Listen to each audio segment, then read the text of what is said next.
Good night. Just run, Tommy, just run! What are you doing? Why are you just standing there? I hit him! Oh, that didn't do.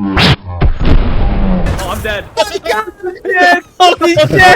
Holy shit! Do you see people playing games like Hell Let Loose, Arma Squad, and all these realistic military simulator games, and you wonder, how can I join in on the fun? Or maybe you own a copy of Hell Let Loose or Arma, but every time you launch the game, you get your brains blown out by a guy you couldn't even see after 10 minutes of running, and you're wondering how can anyone find these games fun? Well, don't worry, I'm not going to just cover how to get into Milsim games, but also how to find enjoyment in Milsim games. By the way, this video is intended for people who have either never played Milsim games before or consider themselves new or relatively new to the genre. Everyone is welcome to stay and watch, but please don't complain if I cover topics that long-term Milsim players will most likely already know. I want this to be a guide for anyone interested in getting into the Milsim genre, or for anyone already interested in this genre to send out this video to their friends to get them, interested into this genre themselves too. So before we get into the video, here is a table of contents about the topics that I'm going to cover with timestamps below, of course. And so let's just start with defining what is Milsim. Milsim, or military simulator, is a genre of games that aims to replicate modern or historical settings of a military conflict. Now, some people claim that the label Milsim can only be applied to the most military simulator of military simulator games. Think Arma 3, Red Orchestra 2, and titles where the mechanics and gameplay are true to life as possible. Now, I'm not saying that's wrong, but I do believe that it is limiting. A Milsim game to me is that if we had a line where to the right of this line is the most Milsim of Milsim games and to the left is a mainstream casual game, and again, nothing wrong with the term casual, but I'm just using it in the way that's supposed to be used, which is a description of the game. To the left is the most mainstream casual game, and the middle of this line being the most neutral of these games, meaning it's not really Milsim, it's not really casual either, it's kind of in between. To put it simply, a Milsim game to me is anything that leans closer to, say, Arma 3 than to Call of Duty, if that makes sense. As long as the game's identity is closer to being realistic than not realistic, I will consider it to be a Milsim game, alongside assuming that the game is supposed to revolve around military or historical military conflicts. For example, Tarkov is a pretty realistic game. Yes, I know that an Alton can't stop full power rifle rounds in real life with the user just walking away with tinnitus, but hopefully you know what I mean by a game being quote-unquote realistic. And so, while Tarkov is a realistic shooter with realistic mechanics, it's not supposed to be in a conventional military versus military or insurgent context. As the game isn't trying to simulate military combat, it is disqualified from being a Milsim game. That does not mean it's not realistic, that doesn't mean it's not good, it's just not really a Milsim game that I would define it as. And so while I will be referencing a lot of different Milsim games in this video, please know that just because I don't mention your favorite Milsim game does not mean that it isn't fun or that I'm invalidating it. It's just that I don't have the time to reference and address every single Milsim game out there that has existed. Okay, so now that I have covered what Milsim is and what counts as a Milsim game, I want to take a moment to tell anyone watching this who might be intimidated by this genre just to relax. The learning curve for Milsim games is really not that high. Now, this does not mean that Milsim games aren't challenging. It does not mean that it doesn't take skill or knowledge to be good at a Milsim game. All it means is that getting into and learning a Milsim game is really not as hard as people make it seem. Sorry, I'm having a stroke here. But Milsim games have this unique mystique of like being fun for only the most serious or hardcore of FPS players, right? Games meant only for people who can roleplay giving a 9-line for their dying buddy. But I'm here to tell you that the learning curve is so much easier for Milsim games off of the fact that Milsim games are supposed to be based on reality. Let me just give an example, right? I'm ass at League of Legends. I ain't gonna lie, right? I mean, I'm terrible at League of Legends. And if you've never played League of Legends before, I mean, the first question you ask when you get into the game is, what do you do? I mean, where do you start? What do these towers do? Why is there little shits running around me? Why is Groot in this game? Why is fucking Sun Wukong in this game? Like, what do my abilities do? Why does it say Daisy? Like, what does that even mean? Am I botanist? You see what I'm saying, right? In games where you enter a fantasy world, you have to learn through that world. Anything that you think makes sense in that world does not have to make sense in real life, and vice versa. When it comes to a Milsim game, you can default back to real world knowledge. For example, you picked up Arma Reforger for the first time and you spawn in at a main base. You have no idea what's going on, but you know that there's a war going on, so you should gear up. You waltz your way to the weapons and gear cache and you decide to pick out some stuff to bring to the battlefield. But what do you bring? I mean, you've never played this game before, so how do you know what gear you need to take? What's worth taking? Blah, blah, blah. Well, thankfully, you can just think back to the stuff that you might need in real life and apply it to the game. So you bring a few bandages or some field dressings because it makes sense. I mean, if you get shot, you're gonna start bleeding. So if you bleed, you need some bandages. You bring some morphine because you figure that, just like in real life, it probably has some use in game if you get shot. You bring rifle with spare ammo and you put the spare magazines in your chest rig because, I mean, that makes sense. It's easier to reach in real life, so why would you not put there in game? And as for the attachments, you may have never used an ACOG in real life, but you've seen it before and you use common sense to figure out that it's a magnified optic, which might come in useful for this open desert map you're playing on. So now you have gear, ammo, meds, and you decide to grab some body armor and a helmet. Why? I mean, it's kind of common sense, right? I mean, you want a helmet and body armor if you were to go to battle in real life, so why not in a video game? And plus, 21st century battlefield, having some body armor might come in useful. So you're now geared up and you're ready to head out to the battlefield. But how do you get there? Well, I mean, you know that you're in a realistic military simulator game, so you can't just teleport, you can't just ride a zipline or cast a spell to instantly transfer you to the action. But no need to be confused. Think back to what you would do in real life to get somewhere far. You would call for a ride. Or I guess you could also walk there too, but you probably know that's not a good idea. And so you hop on the back of someone's troop transport and off you go. You see, in this plausible scenario I just totally made up for a hypothetical new player to the Milsim game, that player was able to figure out what to do and where to go based off of just common sense and having a little bit of critical thinking. If you're ever in a Milsim game and you're just lost and confused on what to do or how to do it, just ask yourself, what course of action would make most sense to do if I was in this scenario in real life? And of course,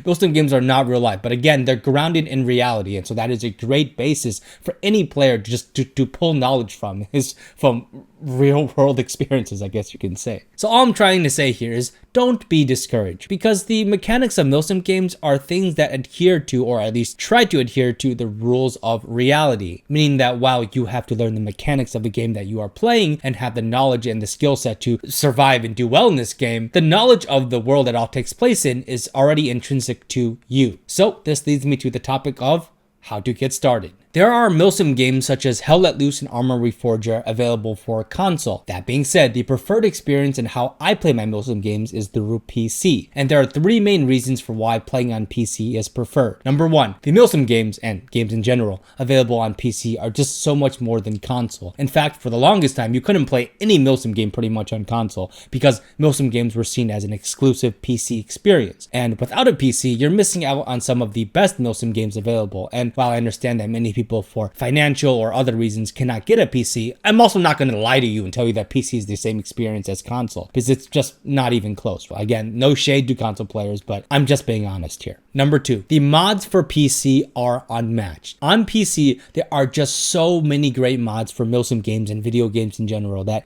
you can not only have more Milsim experiences with mods such as Project Reality for Battlefield, but you can also play as like a drug trafficker in a favela for a squad mod. And yes, I have a video on this. Or you can literally fight in a huge Star Wars battle for a mod for squad. So again, the mods for PC are not only unique, but it's genuinely like great mods that you can play on PC. Number three, the controls are much more intuitive for PC. In Milsim games, you are usually shooting at literal flashes of the enemies in the distance, at literal pixels. This is way easier to do with an actual mouse and keyboard. And as a person that used to be a console player, right? Look, don't come at me, right? I got no issues with the controllers, but I would also be lying to you if I said that using a joystick is just as easy as a mouse and keyboard to aim at people at long distance. And there's also the issue with key bindings, where Milsim games, particularly the more hardcore ones, may require you to have like just more keys in general to use, and they may have more keys than your controller is able to handle. However, keep in mind that with most modern PC games, you can plug in a controller and it can be used alongside a keyboard and mouse, meaning that if you are a console player and for some reason refuse to use mouse and keyboard, you can just plug your controller into your PC most of the time and it'll work. And if you're new to PC,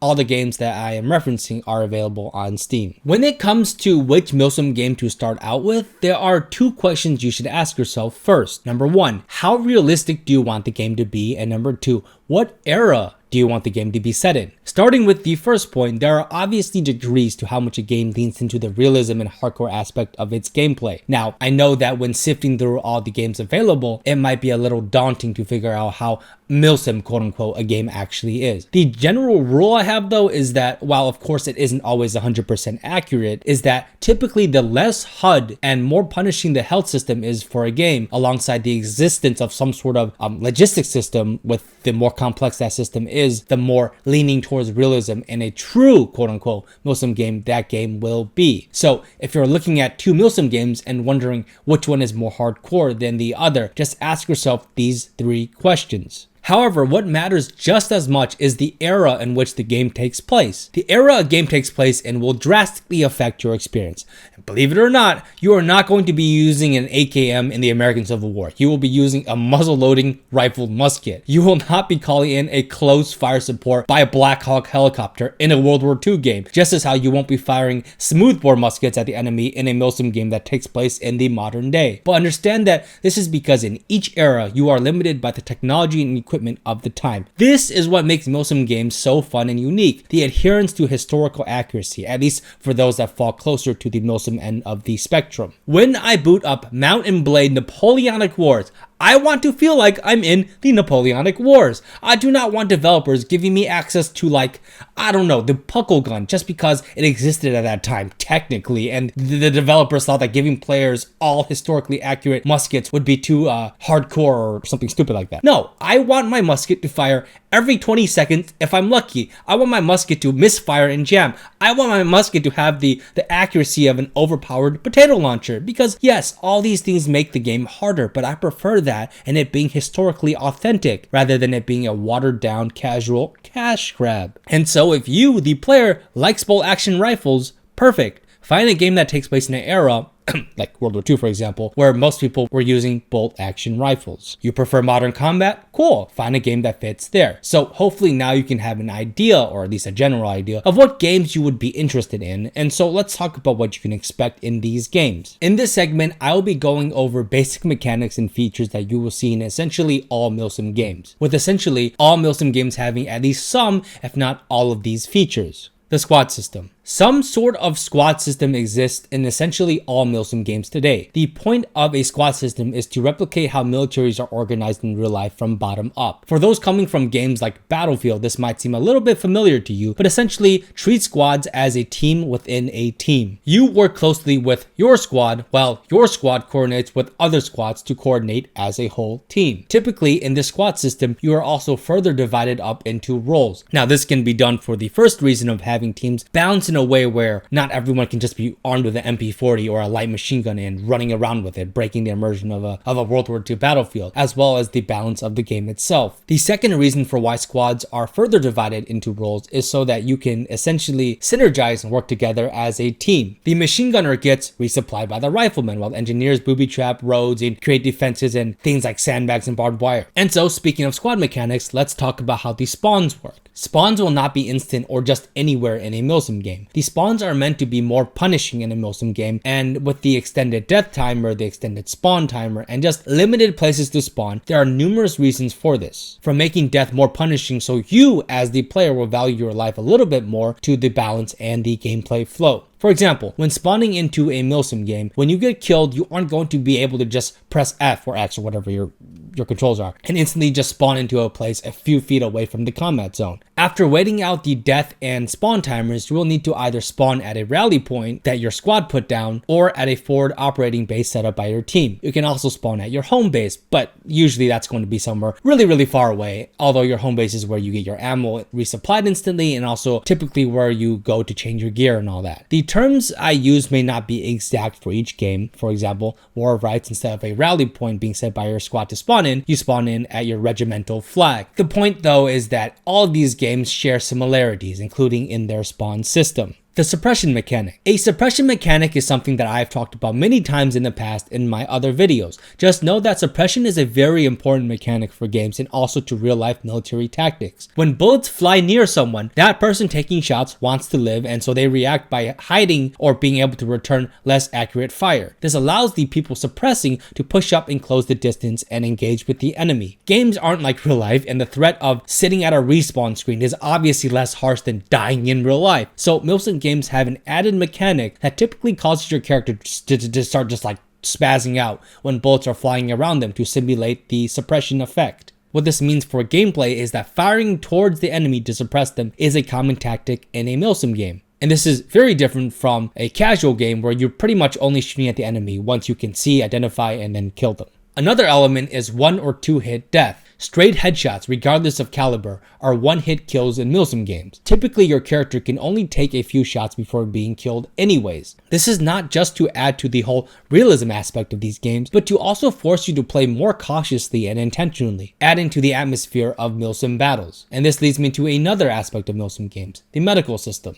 All Milsim games have some sort of medical system that does not rely on regenerating health or throwing down a magical healing item that gives life in a certain radius. In some Milsim games, it is as basic as applying a consumable bandage to stop external bleeds, and then you find a medic on the friendly team that can heal you fully, to a medical system that involves something as complex as your player able to get bone fractures, different types of bleeds, tremors from pains, and so on. The point of having a punishing spawn system, a punishing damage system, and a punishing medical system is to force players to just put more caution into their game, to have players more readily available to simulate how soldiers would move in real life. These punishing mechanics, quote unquote, means that if you do try to sprint around the map like you're in Nuketown, you'll probably be turned to Swiss cheese and you start staring down a spawn timer more often than you think. So with this theme of mechanics to add to the realism and immersion, Milsim games also have the fog of war. The fog of war is not some sort of gaming or military jargon, but a term used to describe the conditions of war and the battlefield since the start of organized human conflict.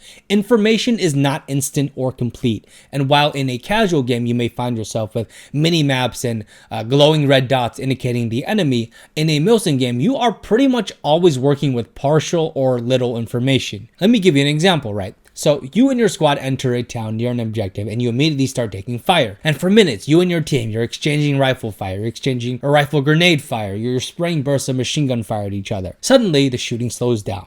Did you kill the enemy? Did they fall back? Are they flanking you? Did you even hit anyone? The map you have just shows your team's location and the objective. You have no idea if you actually killed anyone, or maybe you kill them all. You have no hit markers or kill indicators, so do you keep pushing and take advantage of the opening you created, or are you just walking into a death trap? This uncertainty that I just described is what makes Milsim games so fun. The info is incomplete, and that's what makes your engagements feel so intense. If you're new to the genre, just don't be discouraged when you join a game and you feel like you're lost or you have access to less info than usual. That's the point. You're not supposed to know everything about anything. Just understand that this is all a part of the experience. And so next we have open map design. Yes, I know just like in real life, some maps take place in closed confined areas, but Milsim games, even if they have urban areas, generally have large maps. Large maps allows both teams to maneuver and strategically advance and retreat without being absolutely funneled into one spot every game. The exception to these rules are games like Insurgency Sandstorm, and while I consider it to be a Milsim game, I know people have been arguing that's not actually a Milsim game. I'm not here for that debate. All I'm saying is that there are exceptions, but in general, Milsim games have large maps. And so what this open map means for you is that you should try to ride in vehicles or spawn somewhere close to the front lines as possible, or else we're going to be running a lot.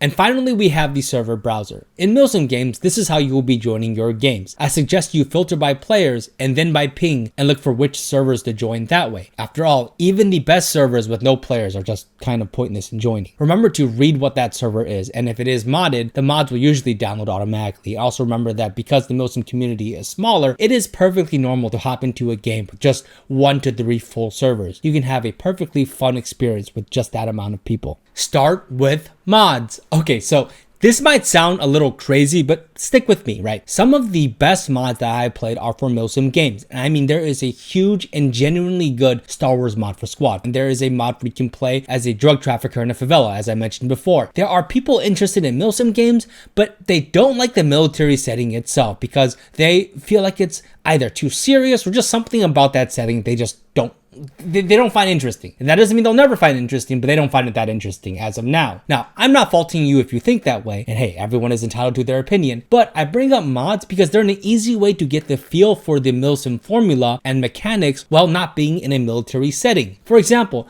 if you play the Star Wars Galactic Contention mod, and sure, while it is not the base game, there is also a squad system, there is a punishing health and damage, there are roles to choose from and spawns, so sure, you may not be in a military setting as the base game has, but you are still learning Milsim mechanics and gameplay elements, or perhaps you just want to start with a good Milsim mod like Project Reality. But the point I'm trying to make here is that there are more ways than you think of learning Milsim games and getting into the genre, other than just forcing yourself to brute force the front lines of a base game. So definitely consider mods. The only downside is that because they are mods, you might have difficulty finding servers that host these mods, or maybe you have difficulty finding players to fill them, or generally just more glitches and instability because again, you are playing mods and they're mods. This is not to discourage anyone, of course, but I have played many mods for many Milsim games numerous times, and 9 out of the 10 times that I've played them, I have no issues. How to have more fun. Milsim games are fun by themselves once you get the hang of them,